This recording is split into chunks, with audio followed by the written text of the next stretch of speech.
I've always loved writing suspense, stories where justice matters, where good prevails and ordinary people choose to risk everything, and of course, the happy ending. But about 10 years ago, my perspective changed a bit, reshaping both my writing and my understanding of what courage really means. One night while living overseas, three armed men broke into our home. They tied us up, they hit me hard enough to give me two black eyes and a concussion, and they stole everything, including my wedding ring right off my finger. Even now, a decade later, I can still remember that fear, the feeling of not knowing what was going to happen next, not knowing how it was going to end. And when the bruises faded, I tried to write again, but I literally froze. How do you go back to writing a hostage scene after living through one? Ironically, the day before the robbery, I had been planning a post, and it was called The Diary of a Wimpy Mom. I wanted to laugh about how I could write about people facing danger while I myself am a bit terrified of a roller coaster. Little did I know that I would soon be facing something far more scary than anything I'd ever imagined or written down on a page. Now, that moment forced me to ask, why do I write about danger and courage when I'd rather avoid both? It took time, but God started to remind me of something very simple but powerful. He doesn't call us to be fearless. He calls us to be faithful. And in my stories and in life, I've always been drawn to the idea that God uses just ordinary people to do extraordinary things. People who are scared, people who doubt, people who want to run like me. But he gives them this strength to stand firm anyway.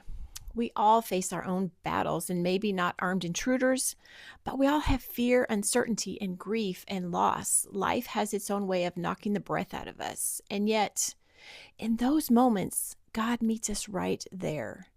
The Bible shares so many stories of people who wrestled with fear. Moses told God that he had the wrong guy. There was no way he was going to Pharaoh and tell him that he was speaking for God. I mean, the last time he was in Egypt, Pharaoh had tried to kill him. And then we have Gideon. He also told God, no way. He was from the weakest clan in his tribe, and he was the weakest in his family. God might have planned to make him into a mighty warrior, but that was not how Gideon saw himself.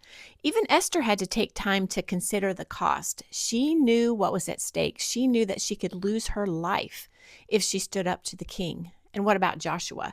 He had to have questioned God's assignment because God keeps reminding him over and over to be strong and courageous. Do not be afraid or discouraged. Why? Because God was going to be with Joshua, just like he was with Moses and Gideon and Esther, and just like he will be with us. The night of the attack didn't destroy my faith.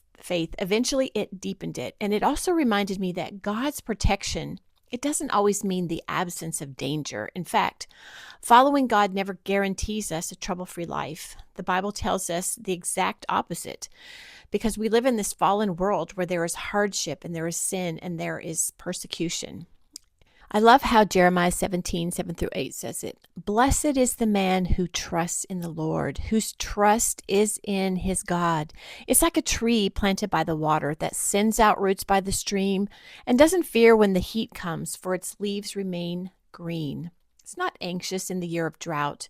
It does not cease to bear fruit. Because courage isn't the absence of fear. It's choosing to trust God in the middle of a hardship and finding peace in his presence.